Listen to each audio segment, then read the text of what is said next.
Good evening, everyone. Welcome to the show, Black Man Speak. I'm your co-host, VJR Stewart. And I'm your co-host, TD3. It is June the 4th, 2025. And Jimmy, if it is Wednesday night, It's certainly Black Man Speak. So let's give a shout out to Count Basie for providing our theme music. If you haven't already, please hit that like, notification bell, and subscribe to our channel just in case you're not a subscriber. And if you're here watching the show live, invite a friend, family member, a neighbor, a coworker, so you guys have something interesting to talk about for the rest of the week. And we're going to give a shout out to our own studio and Forest Films for providing our virtual studio. And Tom, now that that's been said, let's do what we do best, which is bring information about the Black community to social media. all right, folks. My eyes a little sore tonight, so do not worry, I'll be okay. Well, Jimmy and I both are kind of hitting. You got an eye issue, and I've got some congestion issues. So you'll have to excuse us if I'm sounding a little bit nasal today, but we will definitely get through this show. We want to thank you for joining us this evening. To start off our show, we have I guess someone that we have to honor, Jimmy. Some of you may have seen the recent movie that was released by Tyler Perry about the 6888 Battalion. Well, one of the last surviving members of the pioneering U.S. Army's 6888 Battalion, the only all-black, all-female women's Army Corps battalion to serve overseas during World War II, just became an ancestor at the end of May. Lived to be 100 years old. Wow. Her life was surely a testament to a quiet courage, unwavering dedication to duty in the face of adversity, and an endurance importance of service. Born Annie Mae Wilson in Arkansas in 1924, Miss Robinson was truly a pioneer, and she made Milwaukee her home. Okay. In 1945, during World War II, she enlisted in the Army, joining the rank of women stepping forward to contribute to the war effort. She was assigned the 6888 Central Postal Directory Battalion, an extraordinary unit unique in American military history. The 6888, as they came to be known, was comprised entirely of African American women. Their mission was critical to the morale of millions of American servicemen deployed across Europe. An enormous backlog of mail had accumulated, creating a logistical nightmare, dampening the spirits on the front lines. Estimates suggest that a 2 to 3 year pileup of mail totaling 17 million of pieces of mail were stacking up. The Army gave the 855 women of the 6888 the task of clearing the backlog in 6 months. Deployed in Birmingham, England, in February of 1945, the unit faced challenging conditions, working in unheated, poorly lit, and rodent-infested warehouses around the clock in 3 shifts. These women also contended with the realities of a segregated military and the societal prejudices of the era, both being a woman and being African American as well. The unit developed their own efficient system for sorting and routing mountains of mail, processing an average of 65,000 pieces of mail per shift, accomplishing in just 3 months what they had expected would take 6 months to do. After clearing the backlog in England, the unit moved to France to continue their vital work. Upon returning home in 1945, the trailblazing women of the 6888 received no fanfare, no parades, no widespread recognition for their remarkable achievements and their unique contributions to the war effort. Their story, like those of many other African American service members of their generations, was largely overlooked, overshadowed, and forgotten for decades. But after the war, Miss Robertson transitioned to civilian life, settling in Milwaukee and marrying John Robinson, also a World War II veteran, raising 8 children together. She dedicated many years to caring for others as a nursing assistant. But in recent decades, the 6888 story began to surface through the efforts of many historians, documentary filmmakers, and dedicated advocates, including Wisconsin's own Congresswoman Gwen Moore. Okay. Robertson herself received several individual accolades, and in 2014, at the age of 90, she was formally honored for her service. And the entire 6888 Central Postal Directory Battalion was eventually awarded the Congressional Medal, the Congressional Gold Medal, one of the nation's highest civilian honors with legislation signed into law in March 2022 by then President Joe Biden. The unit's story gained wider prominence with the release of the motion picture film directed by Tyler Perry in 2024, bringing their contributions to a global audience. She and the women of the 6888 ensured that a vital link between soldiers and their families remained unbroken, significantly boosting morale and contributing to the Allied victory. Now their legacy will endure, delivering hope and inspiration when it was needed most.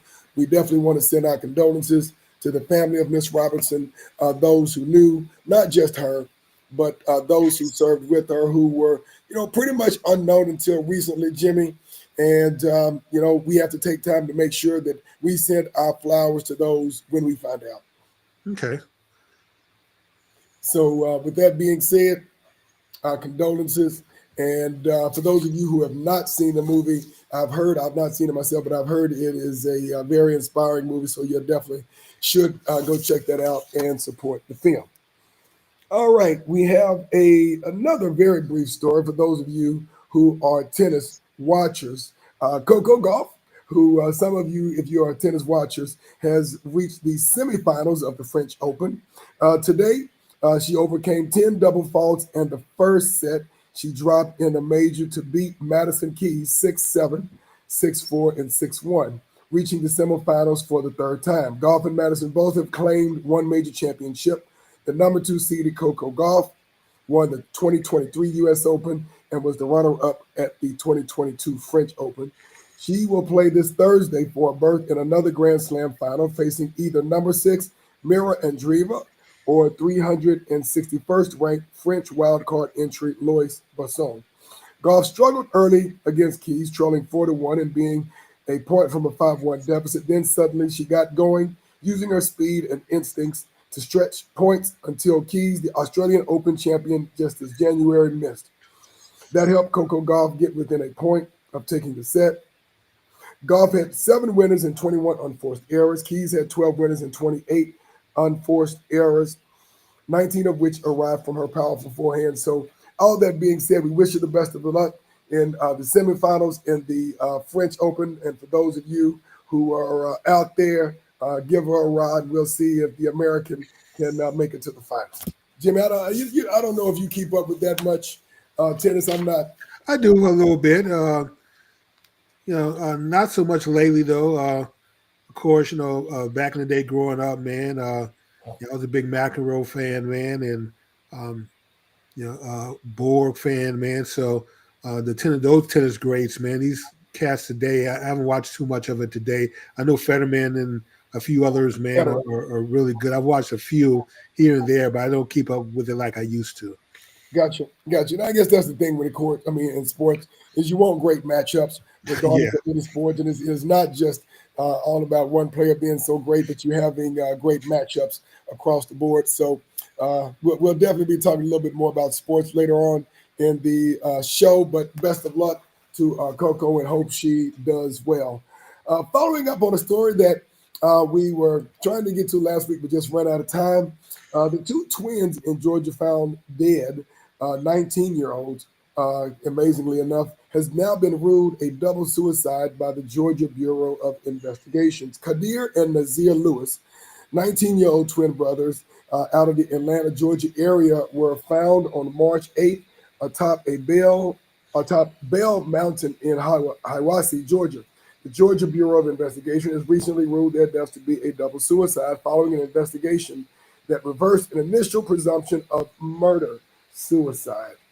According to officials, both men allegedly died of self-inflicted gunshot wounds. Surveillance video captured them at a gas station in Lawrenceville, Georgia, approximately 100 miles where their bodies were later found.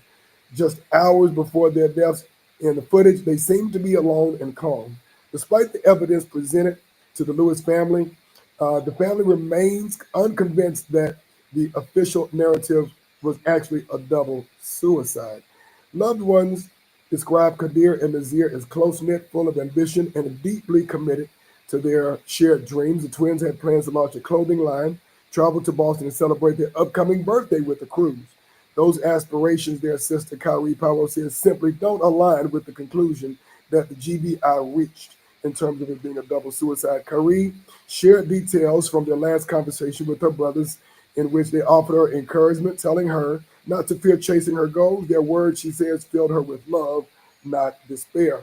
The family has since launched a GoFundMe campaign to raise funds for an independent investigation, seeking further clarity about the events leading to the twins' death. The community, both local and online, has rallied to support, reflecting widespread concern and mourning over the loss of two young men with such bright futures ahead of them. Very, very sad story. Yes, it is. So we definitely hope that if they do get an independent investigation, that they can get details that will satisfy and get them answers as to what may have actually happened with two young men at this age, at the beginning of this life. It just seems very morbidly weird that they would kill themselves. Just doesn't make sense. Well, I mean, the GBI, Tom, is a very good organization.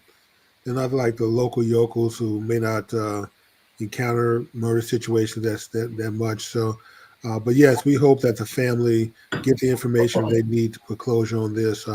It does seem a little suspect that young men with their whole life in front of them would commit suicide together. So, hopefully, a private investigation would, a private investigator may find some details that would shed more light on the situation as to what really happened. All right, Jimmy. Turning the corner on this, another interesting story that came up here recently. Tulsa's new mayor this past Sunday proposed a $100 million private trust as a part of a plan to give descendants of the 1921 Tulsa Race Massacre scholarships and housing aid in a city-backed bid to make amends for one of the worst racial attacks in U.S. history. The plan by Major Monroe Nichols, the first African-American mayor of Oklahoma's second largest city, would not provide direct cash payments to the descendants or the last two centenarian survivors of the attack that killed as many as 300 people, black people. He made the announcement at the Greenwood Cultural Center, located in the once thriving district of North Tulsa that was destroyed by an angry white mob. Nichols said he does not use the term reparations, which he calls politically charged, characterizing his sweeping plan instead as a road to repair. Nichols said the proposal wouldn't require city council approval, although the council would need to authorize the transfer of any city property to the trust, something he said was highly unlikely. The private charitable trust would be created with a goal to ensure $105 million in assets, with most of the funding either secured or committed by June the 1st of 2026. Although details would be developed over the next year by an executive director and a board of managers, the plan calls for the bulk of the funding, $60 million, to go towards improving buildings and revitalizing the city's north side, the area that was Black Wall Street. Nichols' proposal follows an executive order he signed earlier this year recognizing June 1st as Tulsa Race Massacre Observance Day, an official city holiday. In Tulsa, there are only two living survivors of the Race Massacre, both of whom are 110 years old, Leslie Benningfield Randall and Viola Fletcher. Demario Solomon Simmons, an attorney for the survivors and the founder of the Justice for Greenwood Foundation, said earlier this year that any reparations plans should include direct payments to Randall and Fletcher, the last survivors, and a victims' compensation fund for outstanding claims. A lawsuit filed by Solomon Simmons on behalf of the survivors was rejected by the Oklahoma City Supreme Court last year, dampening racial justice advocates' hopes that the city would ever make financial amends for what happened. So, interesting story. We'll see, how far this gets. It's actually a trust per se. And what do you think about this, Jimmy? Tom, I think the whole thing is a farce, to be totally honest. Let me just say it's a way to put a Band-Aid on it, close the door on this so we can move forward. But black people shouldn't allow this to move forward, not just in Tulsa, Tom, but in Rosewood and many other cities around America that had the same thing happen to them. If the mayor was serious about doing something, take the $100 million, put it into a legal fund and a lobbying fund. Do what New York did. The whole Me Too movement up in New York got the statute of limitations pretty much removed from sexual assault, which is how a lot of people, Diddy, the Weinstein, the Epstein, a lot of folks find themselves in legal trouble over sexual assault charges that were, 20, 30 years old. So let's go back and change the tort laws in Oklahoma to remove any limitations, so people can go back to the massacre of 1920 and 1950 and sue to be repaired and made whole for the damages that they lost. The insurance claims, Tom, which are probably be in the billions. Never happen. Which will never happen. Well, that's what I'm saying. Change the tort laws, Tom, to make it happen, to allow the heirs of those people, because that wealth should have been passed on to the heirs. So let's go back and do a forensic audit. What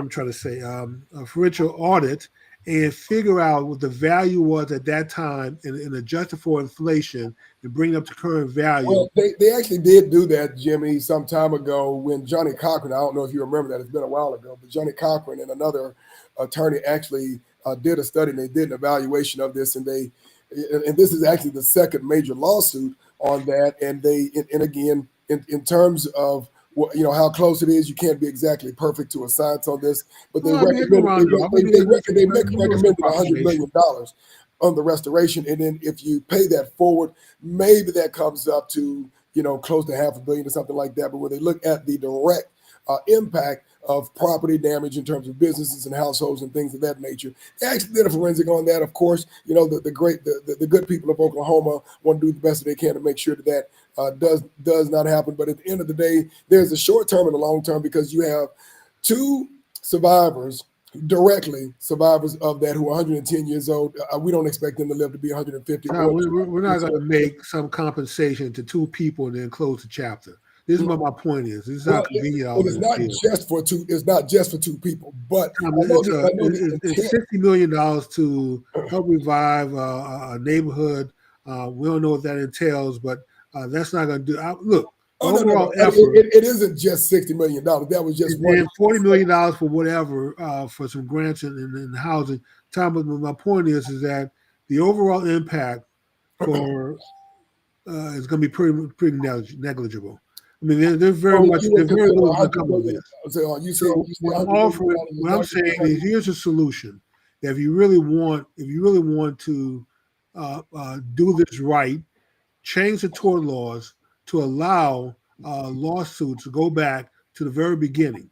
So take the statute of limitations off, the age limitation off, and allow the heirs, those who survive. So it's not just the value of my property today. If I had a business that was thriving, you burn my building down, it's not just my direct property that I lost, it's future income that I've lost also. So that's got to be included in the forensic audit, financial audit that's done. And that money, like all other lawsuits, like the coin lawsuits and others, where they put up billions of dollars to sell future lawsuits in order to close. The tobacco industry, they put up $60-70 billion to sell all their lawsuits, which that money went to the states, supposedly to the fixed hair care problem.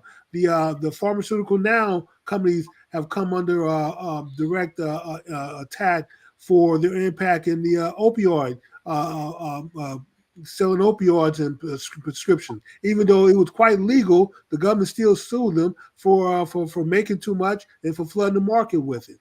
My point is that Black people should be, the heirs around the country should be doing the same. We don't want just a check here and a check there, a little handout, a Band-Aid.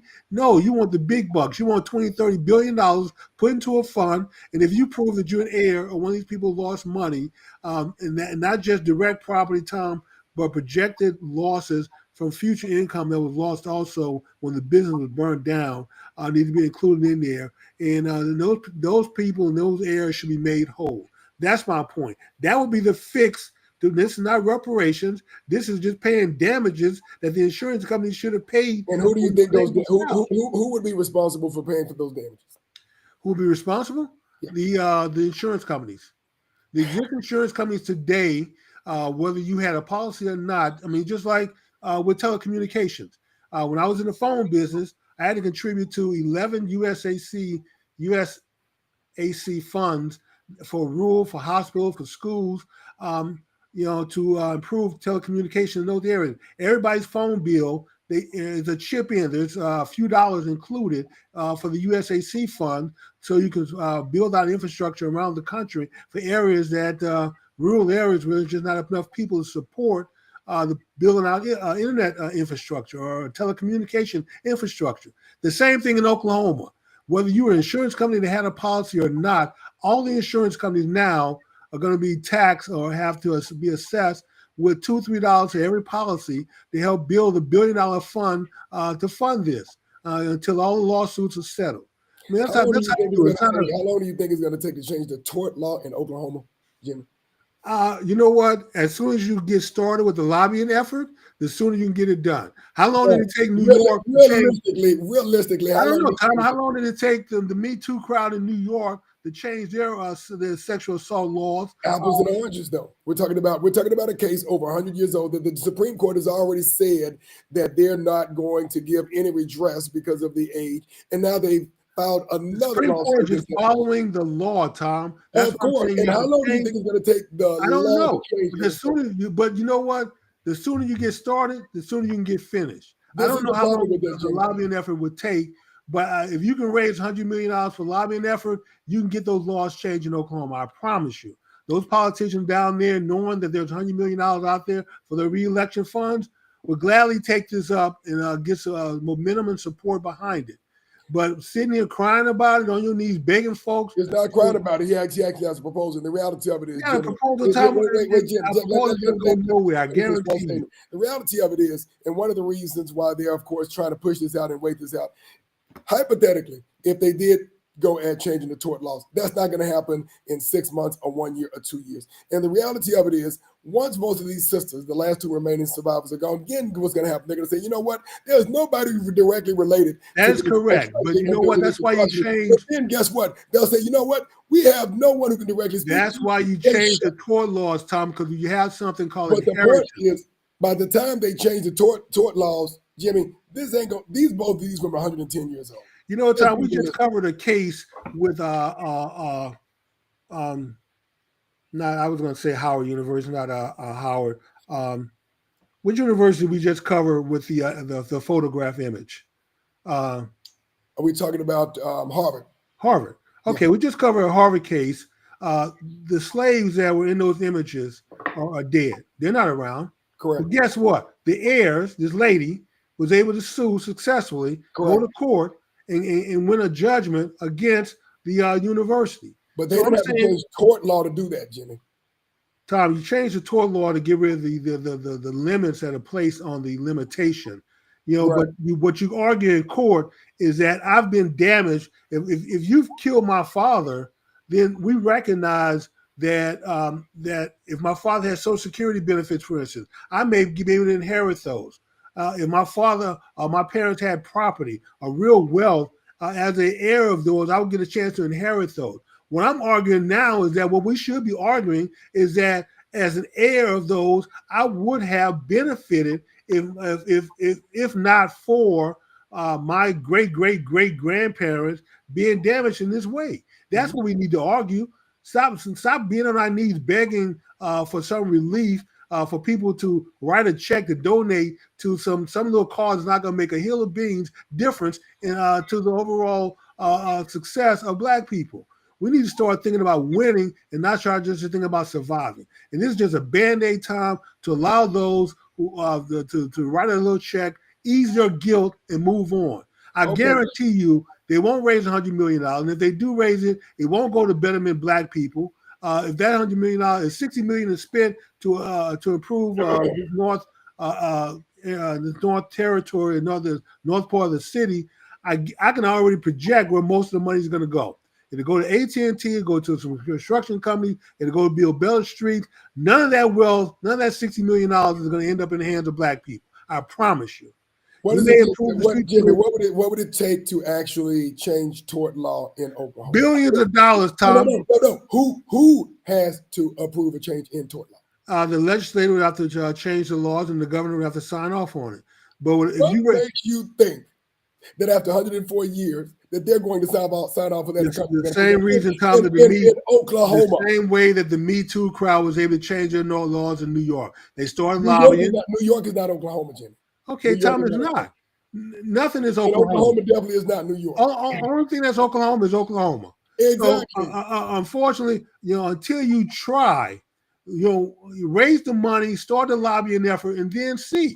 If it fails, it fails. But at least you tried. You went after the grand slam home run. You weren't just trying to get on base with a walk or being hit by the baseball.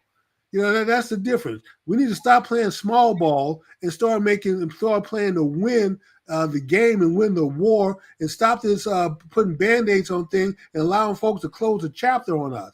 We've gone for that okie doke far too long, Tom.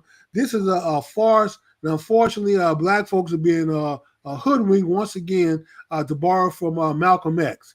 Because we don't look at the bigger picture and see how the game is played. When folks went after Corning and others for fibrosis, they don't sue for $100 million. Tom, when you look at the major lawsuits, the cigarette industry was sued. They didn't sue for $100 million. You're talking about corporations, though, Jimmy. You're talking about. We're talking about insurance corporations that didn't pay, that were allowed to keep millions of dollars in claims. That money is invested, that they were allowed to grow and make money with. That's how insurance companies, they take their policies, they take the profits, they invest that money for long-term growth. We don't know how many billions of dollars that those claims, the money not paid on those claims, is worth now.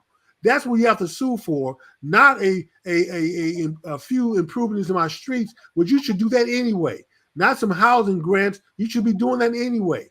And then, to be able to close a chapter on stuff that you should be doing. That's the point. The city that should be doing these things anyway. And you're going to tell me in my name. And there's a reason that they're not, Jimmy. So, I mean, at the end of the day. Okay, but you're going to do it, and you're going to use my name to do what you should be doing, and then close the book on this whole ugly chapter. They had no vested interest or interest whatsoever in doing this. And the only reason that is why we have this. And you're right. It's not their vested interest. Exactly. That's why we have to do it, and we got to stop playing small ball. This right here is just small ball effort, but then it's just how we are. We're going to allow our history to be erased, evaporated, and forgotten about. And so many of us, not me personally, but there are so many black folks who've been harmed and damaged, and we don't stand up and fight for it. The only thing we stand up and fight for is what they tell us to stand up and fight for. For George Floyd, for Michael Brown. We stand up for death, and we stand up for foolishness. But when it comes to real serious wealth that's been taken from us, we won't go fight for that. We won't go stand up for our rights. Jimmy, that's not true. And you and I both have done stories on what our people have done to fight and rebuild everything that was destroyed in order for it to be destroyed again by federal government policy. Once again, Tom, this is why you have to make yourself. You cannot say, Jimmy, that we have not fought to rebuild, restructure. We have not. Jimmy, please. We talk. If we want to talk about Jimmy, in the last 60 years, where's the effort to rebuild? Jimmy, what I'm telling you, $2 trillion of economic activity every year. Where are we talking about now? I'm sure God's looking down on you, telling you, "I give you $2 trillion a year. Why don't you go save yourself, rather than being on your knees begging white folks for freedom?" Once again, Tom, we haven't done anything in 60 years to save ourselves. We don't, these townships that you're talking about. You know what? It's amazing when I read through some of these horror stories. You read about the aftermath, but what really you need to read is the before the aftermath. Read how people, when services were denied to them, banking, schools, hospitals, bus services, restaurants. All these folks decided to go build their own and do for themselves rather than cry about what white people are not providing for them. Tom, that's when we were in our right mind of doing stuff. Integration now has left us on our knees begging folks for freedom and the privilege to be around them rather than go, there are no more Rosewoods now that's being carved out. There may be black areas, but they're left to rot and decay and become food deserts and wealth deserts. No, where's the revitalization of those areas? Where's the next Rosewood today that's coming up on the rise? There is none, Tom. Black areas now are just ghettos and decay. There are a few areas that we've taken over from white people that we've invaded, okay, which is fine, but eventually those are going to fall to decay also, because our goal is not to build wealth. Our goal is to simply be around white folks. No, that's not true, Jimmy. That is not true. Now, granted that you don't hear all about, Jimmy, you don't hear about a lot of stories, Jimmy, and that's primarily because, of course, black media has been destroyed. But I mean, whether we talk about DFW area, New York, Chicago, small, starting at a grassroots level, you have a lot of grassroots organizations, yes, that have been rebuilding the black community. Does the government at every level seek to destroy that? Yes. But at the end of the day, Jimmy, unless you have platforms that are working on your best interest, which is the reason why we have this platform, is to speak to our stories, is to enlighten people in things that are in what people are trying to do in order to recover from what our communities like this have been destroyed, Jim. And at the end of the day, it comes down to grassroots press, which is what we've always done. You're absolutely wrong on this one. And you know what? I will get in my car, drive the 40, 50 miles to your house, pick you up, drive another 40 miles out to Capel. And the wife and I attended a seminar out there last year. And while we were attending the class, we decided to go into the local area there for lunch. Tom, there's a little area over there that's damn near called Little Korea. And every shop, every business, the hotel, every restaurant, every saloon, bar, everything in that little area, guess what? It's Korean owned by an Asian. The grocery stores over there, the signs are all in Korean. There's a place up on Legacy in Plano that I call Little Asia also, where you have the same thing. There's a little spot in Richardson where the Asians have taken over, have their own bank down there. What I'm saying is that these people didn't go to court. They wasn't worried about the media. They just came together, did what they had to do, well, Jimmy, areas and building wealth for themselves and the businesses.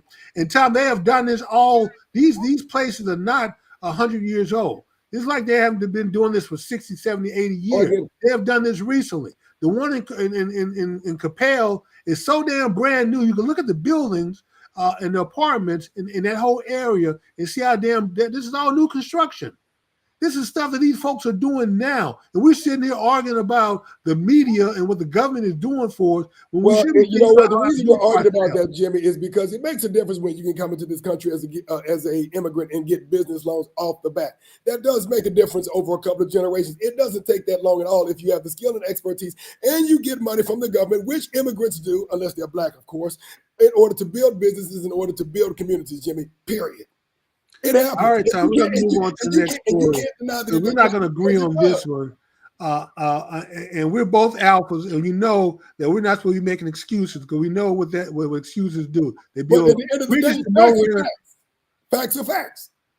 No, facts, Tom. Once again, we have $2 trillion a year at our disposal. But Jimmy, you're talking about Can we not take 1% of that? 1% of the $2 trillion, Tom. Can we not take 1% and start rebuilding the black community every year? Can we not take $1, 1 penny out of every dollar that we have, everyone, all of us collectively, rich, poor, middle class, 1 cent out of every dollar that we bring in and put into a fund? That has nothing to do with the government. That has nothing to do with the media. $1 out of 100. We can't do that. We spend that on weaves, drinking, on crawl around. I can tell you all of the stuff, industries that would go broke tomorrow if black people stop supporting them. And you're telling me we support the financial impact of America, all these companies, but when it comes to doing for ourselves, putting just a penny out of every dollar aside to help rebuild ourselves and free ourselves, we can't do it because of government and media. Come on, Tom. No, Jimmy, it has nothing to do with government and media in terms of why we haven't done it. It has to do with your personal will to do it. And there are folks out there who are investing. Thank you. And we don't have the will to do it, Tom. You just hit the nail on the head. Jimmy, we don't have the will to do it. Jimmy, no entire culture of people is doing that in the country. But I will tell you this. It does make a difference when you come into this country and you can get business loans off the bat. It makes a difference. Now, there are people who are investing in our community, whether we're talking about it through HBCUs, if you're talking about grassroots organizations, if you're talking about people who are building food, who are trying to restore food deserts in urban areas like Chicago and other areas. So you can't say that it's not happening. No, we may not know about all of it, but it's happening. At the level that we want, no. But is it happening? You can't say that it's not. Tom, I'm talking about critical mass, and you're talking about a parcel of sand on the beach. Okay, and what I'm telling you is that when the government can give billions of dollars to certain groups of people, that builds critical mass. When you have to start at grassroots level at small dollars, you start with small dollars and you grow and you scale. Okay. Because that's the only option you have. Tom, these people that you're talking about, the government giving billions of dollars, I mean, I know there's some aid that we give to those Absolutely. who seek asylum and who come here, but that's not everyone. I know it's not everyone. We have to give credit to some people who come here, groups of people, and they work very hard. They pool their resources. When I worked at MCI in Richardson, there was an Asian place I used to go eat at all the time. They had really good food. And talking to the owner one day, he told me his brother, who was going to leave, who worked in the kitchen, was going to open up a restaurant right across the street in the same little shopping center. And I told him, I said, why, doesn't that bother you? Your brother going to become your competition? He's like, no, it's all in the family. So that's sticking together, Tom. That's a family, that worked hard to get where they were. That wasn't government grants. People just gave them money to go start their business. Some people actually work together and pool their resources to do something. And even if I go out to West Dallas, West Oak Cliff, and look at the Hispanic area and the areas that they've taken over there and what they've done to some of those areas to build them up, that's not government giving them money to fix up their neighborhood, Tom. And you compare that to some of the Fair Park area and the South Oak Cliff areas where Black populations exist. We let Kmart leave. We let Kmart doesn't belong to us. Huh? Kmart doesn't belong to us. No, it doesn't, Tom. But they used to be over on Loop 12. They used to be a pillar of the community. We let them leave. Sam's and Walmart, same thing. The mall down there. It used to be Redbird Mall. I don't know what's called Southwest Mall now. Yeah. That used to be one of the best malls in the area. I don't know what it is now. But Tom, and even the I'm trying to think of another place that was off Loop 12. There used to be a town center with a lot of shops in there. Now we're looking at Big T Bazaar and places like that have stepped in. Tom, that's not economic investment. And if we can build these $100 million mega churches down in Oak Cliff, we could certainly build a shopping center. So that's not the fault, the churches. But you said it earlier. I would say this somewhat. Some of it I would have to. We don't have the will to do it, Tom. That's why it's not getting done. Period. Now, I don't know why it's hard for you to admit that. It's nothing for me to admit. But I will, Jimmy. I will bring up this point when it comes to the church. The mega church, if nothing else, or even small to mid and large size churches, if nothing else, they have the power of eternal damnation to beat you over the head. And so that is definitely going to motivate a lot of our people who are the most God-loving people in the world to by far. If we ain't paying electricity bill, we got to pay something to the church. And so at the end of the day, when you use that type of leverage in order to build your community, your culture, and your economy, that would make a difference. But I think only the church has that type of power right now. I'm going to say this, and we can move on. God's giving you $2 trillion to free yourself. You're on your knees praying for freedom, and God's giving you the money to free yourself.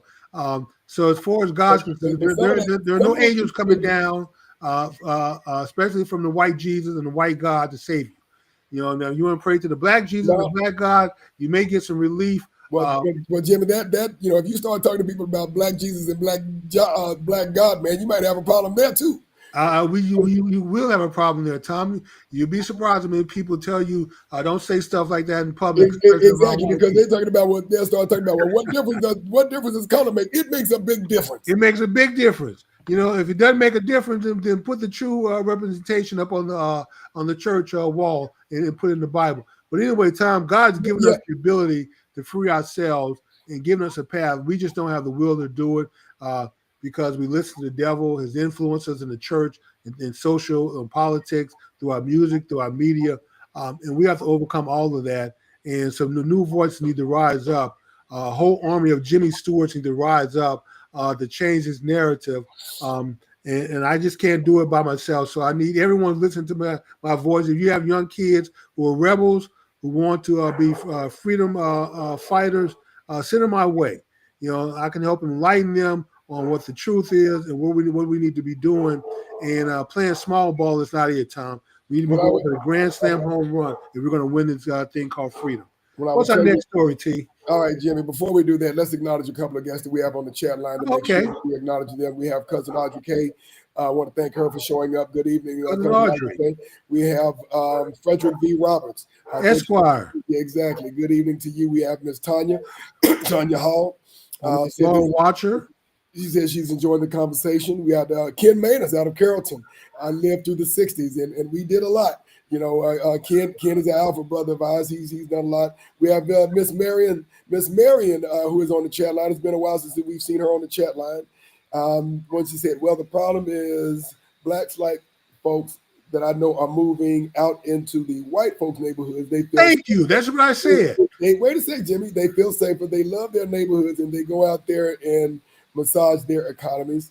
What country do these people live in? These folks are coming in from other countries, getting free rides. Marion Square, both can be true. Two things can be true at one time. And they've maintained momentum.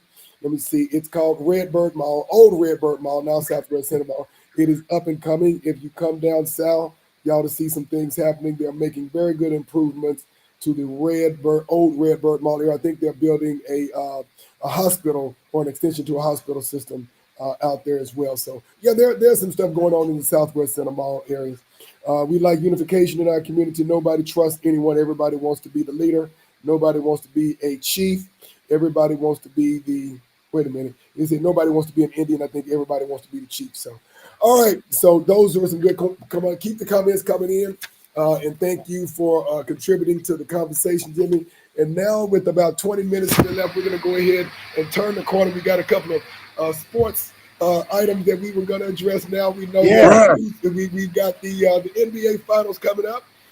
So we've got the Indiana Pacers and the Oklahoma City. So I think we both called that correctly, Tom. Although we've given New York some sympathetic points because of Bronson, but I think we pretty much both predicted Oklahoma City and Indiana.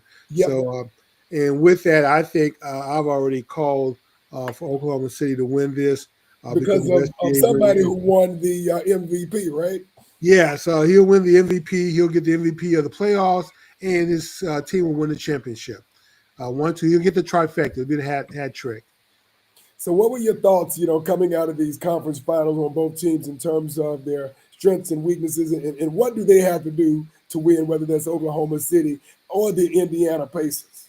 Well, Oklahoma City plays really good defense, so they have that going for them. They have two bigs in Ingram there, and I can't think of the other guy's name who's a big, but they're pretty good in protecting the. You're talking about Holmgren, and there's another guy with a bunch of tattoos. They're kind of like the two twin towers. Yes, but Indiana has very good offense. So here's what it's going to come down to.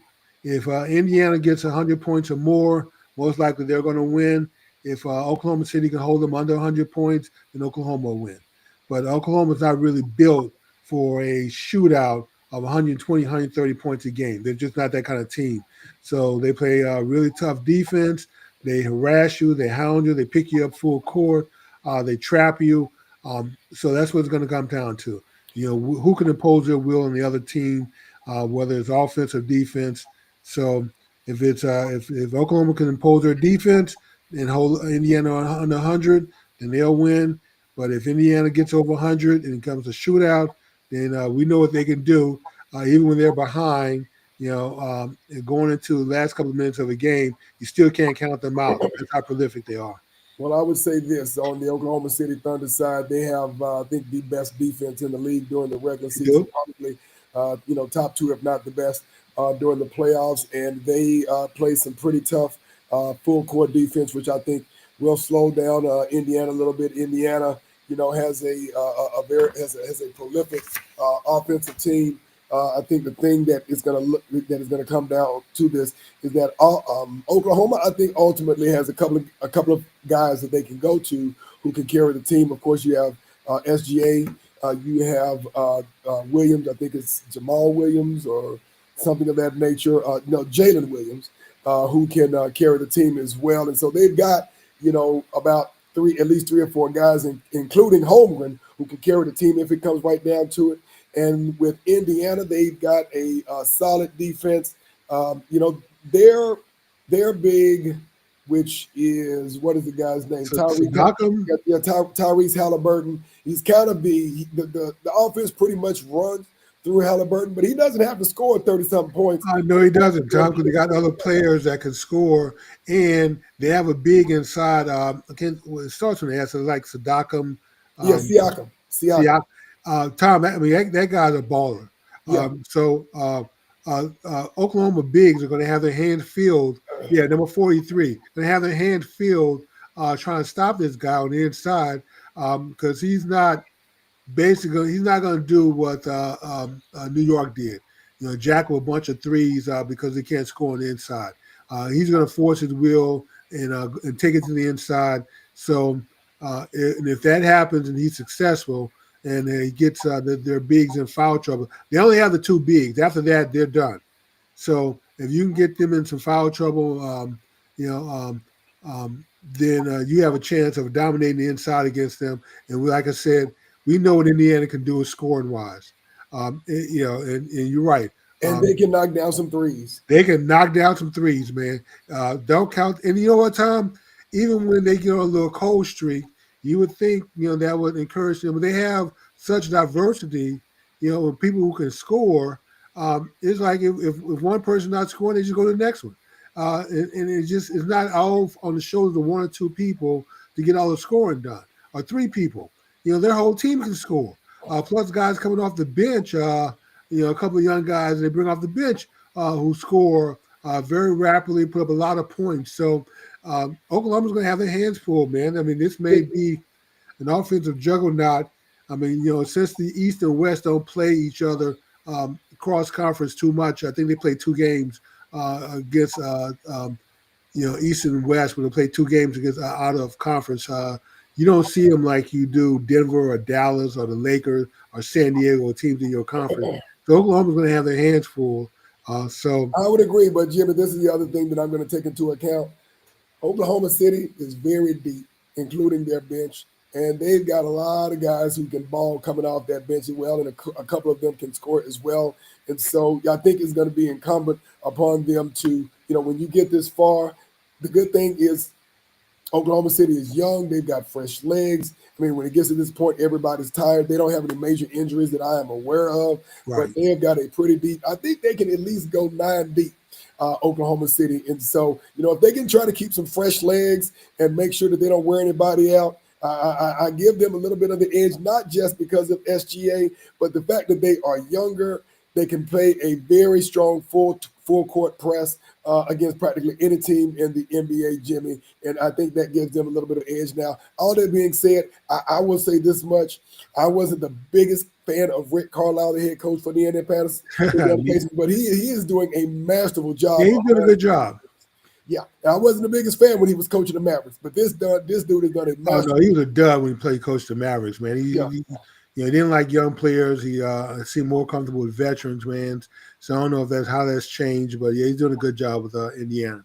So, Tom, with the few minutes that we have left, do we have enough time? Yes, we do. We have a story about the GOATs, or should we? Yeah, we have enough time to get 2 stories in, man, and we can keep this short if we need to. But it came as a shock and a surprise yesterday that the New York Knicks, who made it to the Eastern Conference Finals for the first time in I think 25 some odd years, fired their head coach Tom Thibodeaux after losing 4-2 or 2-4 to the Indiana Pacers, who are going, of course, to the NBA championship. And I was surprised that they've gotten into the playoffs the last 4 or 5 years. They seem to have been progressing over the last 4 or 5 years. And, they said championship or bust, but very few teams get to this point, and they said it's time for the head coach to go. Tom, I don't have a problem with that coming from Dallas. They have that mentality.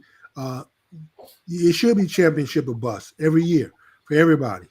Don't settle for just making it to the playoffs. Don't settle for a division championship. If you're not going to win the whole thing or be competing for it, then it's a championship or bust. But I don't agree that he should have gotten fired, so he was making progress in that direction. You have a coach that's making progress in that direction. You have to give him a little time, until he stalls. Once you actually determine that this is as far as you're going to go, like our insignificant sideline, the ISPs we've had, insignificant sideline person that we call coach of the Cowboys, just getting to the playoffs and losing the first round of the playoff year after year, if that's the best you can do, then we know 30 years. Yeah, so it's time for you to go and let's try to experiment with somebody else.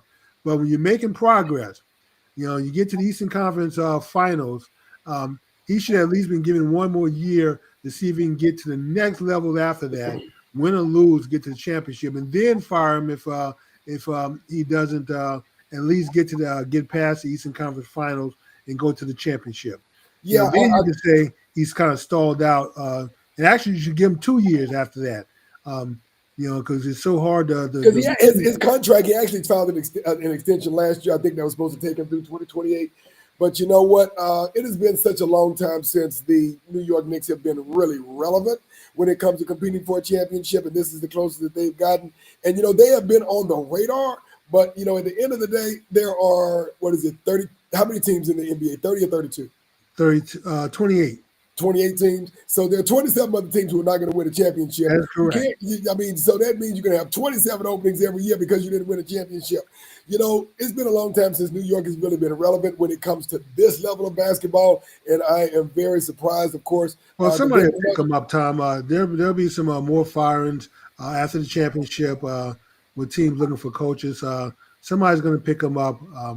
But, it's bad when you have to keep going through a rebuilding effort. Sometimes you want to go to a team and know that you're going to be there for the next 10 or 15 years to try to build something. Because it does take a while to build a culture, a winning culture. Exactly. And this guy, again, he's, I think he's been their coach now for 5 years. They've been to the playoff for those 5 years. The reality of it is, New York Knicks are a very storied franchise. But ultimately, you got to have some stability, and quite frankly, the Pacers were a better team. They were. We saw Denver losing their coach too during the season. Exactly. They won a couple of championships with their team. Their team was going to the playoffs. Right. They won a couple of championships, and you got Jokic who've won 2 or 3 MVPs. Right. It wasn't like they were just falling off the rail. Their trainer falling off the rail, and he gets fired. So teams, even when you have some success, Tom, it doesn't guarantee you anything. So that coaching business, it can be lucrative. Some coaches can make pretty good money, but it can be very cutthroat and ruthless also when you're not winning, or at least meeting the expectation of the owners. All right. In that case, best of luck to the New York Knicks franchise. I'm pretty sure Tom Thibodeaux will land someplace. He's a pretty solid coach. They kind of, were criticizing him because he wasn't going deep enough on his bench early enough to make sure that they were ready for the conference finals. But at the end of the day, I don't see them. Tom, even when I don't see them winning that series. I think Indiana ultimately too much talent, too deep. Yeah, it was too much, man. Exactly. Because even in the last game, Brunson got a lot of rest. Townsend got a lot of rest. He kept them on the bench to rest them up for the fourth quarter as long as he could, man, while they were in games. But when you rest your starters, things start pulling away and getting away from you. So you have to play the guys who are producing. And let's face it, Townsend and Bronson were the 2 best producers on that damn team. It is a deep drop-off after that. Yeah, so the plus and minus when they're on the bench the minuses go way high. So you have to play them a lot of minutes, unfortunately. So you got to try to balance that out. And he just doesn't have enough talent on the bench to go down your bench to keep up. So but anyway, maybe he ends up here in Dallas as an assistant. Who knows? We'll take him if you're looking for a job. Gotcha. What's our next story, T? Do we have time to talk about the GOATs, or do we want to carry it over next talk week? About the GOATs now, Jimmy. So what is your thesis on the GOAT conversation?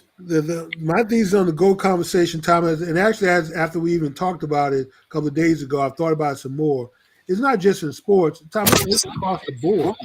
We may have grown up in the greatest era of everything that future generations, may not ever get a chance to experience. As far as football, we grew up with Brady winning 6 championships in New England, 1 championship in Tampa, 7 championships as a quarterback. I mean, he's established himself as a GOAT of quarterback. But we also saw sweetness with Walter Payton in Chicago. We saw Barry Sanders. We saw OJ. We saw the workhorse and Earl Campbell and Emmitt Smith. I mean, we've seen, and even a little bit. I mean, I know Jim Brown was just getting out of football as we were growing up. Right. We caught the tail end of that, and we can at least appreciate. Tom, Jim Brown played 12-game seasons. Yes, he did. And he got out of football early and was a leading rusher for many years. Emmitt Smith came along. Just imagine if Jim Brown was playing 17-game seasons like they play today. Saying you rush for 1,000 yards and when you have 17 games is laughable because Jim Brown had 12 games and averaged 1,000 yards, over 1,000 yards every season. So anyway, man, we got a chance to witness all of that. Lynn Swann, Jerry Rice. You can't talk about. Jerry Rice, man. Calvin, you think of Rutgers Reese. You got Calvin Johnson, Megatron. You got Randy Moss. We grew up on some great sports figures, man, in football and in basketball. You talking about Bird. You talking about Magic. You talking about Michael Jordan. Bill Russell. And the thing about it is, Bill Russell came before, of course, TV was really a thing, and you had public access to seeing so many games. But I don't think everybody's going to ever win 11 championships. 11, Tom. You know, people think of Bill Russell as a defensive specialist and rebound, but they forget Bill Russell averaged over 22 points a game. You know, it's just that his other accomplishment was so great that they overshadowed the scoring that he did also. But yeah, things like that, Tom. Kareem. Kareem. Yeah, Kareem. And then here's the other great thing about a couple of these players. The Lakers were not that great when they drafted Magic. Boston was not that great because these guys were drafted pretty high in the top 5. Was not that great when they drafted Bird. They built teams around them. Jordan was the same way. Chicago didn't have a stellar record when they drafted Jordan. Right. I think he was number 2 pick. Sam Perkins may have been number 1, and he ended up being a bust for Portland. But these guys with the teams, Tom, they built teams around them. They won championship. So I don't think we'll ever see another team like Chicago, 2 3-peats, and another player like Jordan. I mean, you can look at him, championship or not, and tell there was something special about him. You can look at Magic and Bird and tell there was something special about them when they played, man. And then, even the music that we grew up on. I mean, it's been fantastic. I don't even know who a superstar today outside of Beyonce, and I think she's probably on the precipice of being a has-been. I don't know if she's done anything lately, but I just haven't kept up with modern-day culture of music. But some of the best music I've ever heard in my life came out of the Motown era of the 60s and 70s and part of the 80s. That's where my whole music collection, 95% of my entire music collection, which is over 1,000 songs, came out of that era, Tom. And to me, that was greatness. When I compare it to the junk that's made today, there's no comparison. Well, it was back then, Jimmy, at least when it came to music, it was about talent. It wasn't about entertainment. I think most of, what we look at is more about talent. It's more about image. It's more about the look than it is about talent. When we talk about, Aretha Franklin, when we, consider Shaka Khan, when we look at, Marvin Gaye, one of my favorite bands of all time, Earth, Wind, and Fire. I mean, there's so many great, but they were all very talented. It is very difficult to find true talent, today. Of course, you had, so many great voices, back then. But, even if we steer back to sports, Jimmy, we talked about football, basketball. Boxing. Don't leave out boxing. We grew up in a great era of boxing. I think the greatest era of all time in boxing. I mean, you think Muhammad Ali, you got Frazier, Foreman, Sugar Ray Leonard in the welterweight category. Marvin Hagler, the Hitman, Thomas Hitman Hearns. Yes, Thomas Hitman Hearns, and you had great matchups. Yeah, great matchups. Of course, you can't forget about George Foreman, Big George. Yeah, no, you cannot. Just passed about a month ago. And Tyson, for the most part. Tyson was part of the. I think that was probably bringing the great boxers to an end at that point with Tyson. I don't know who the heavyweight champion is now. I don't know who the welterweight Yeah, I think champion most is of them, I now. think most of them are maybe Russian or something of that nature. I mean, again, I haven't kept up with it. I haven't kept up either. That's where we are, Tom. Is that we lived through the greatest era of entertainment, sports. Probably that's going to exist for a while. It's probably going to take a while In terms of for pure this talent. level to ever come back, if ever. It Yeah. may never come back. We may have just experienced the end of. Think about this, Jimmy. We haven't talked about track. Usain Bolt. Oh yeah, Lewis, that is true. Michael Johnson. Yeah. Flojo. Yeah, Flojo. You got a ton of talent that came in the 80s, 90s, and the early 2000s. You know, so all that greatness, Tom, all those folks who are in consideration for GOAT status. LeBron may be the last that we're going to see that may be in that conversation. And because he only has 4 rings and played a lot longer than everybody else, you know, he still can't beat Jordan out for being the GOAT. But at least he's in the conversation. But I think he may be the last of the NBA players. I don't think there are going to be any more football players, track, boxing. When you think about entertainment, Tom, all the great music that we appreciated, I don't think there's going to be another era like that ever again. With the Prince, the Michael Jacksons, all the other great bands that came along. I would have to agree with that, especially in terms of music. I mean, in terms of pure talent. So Tom, our generation should take pride in the fact that we lived through the greatest era of American history. Yeah. So take that, Gen Xers, or Gen Zs, or Gen Alphas, whatever you Gen folks are now. Take that. You know, us old timers have something we could talk about. We talk about the good old days. Yeah. You know, those truly were the good old days that you would never ever understand unless you could go back and revisit that era for yourself. See how great it is. I will give them Simone Biles. She just retired, so I will give them Simone Biles. Okay. You're right. We have to give him some more because she is the goat of gymnastics. Yes, she is. But she really, Tom, she's like the tail end of our era. So, but because of her age, we'll give them to the Gen XZs and the Gen Alpha folks. But yeah, they get Simone. That's it. Yeah. All right, folks. But we are out of time. We hope you have enjoyed this show, this episode, and we hope you've gotten some value and information out of it, and maybe a little entertainment as well.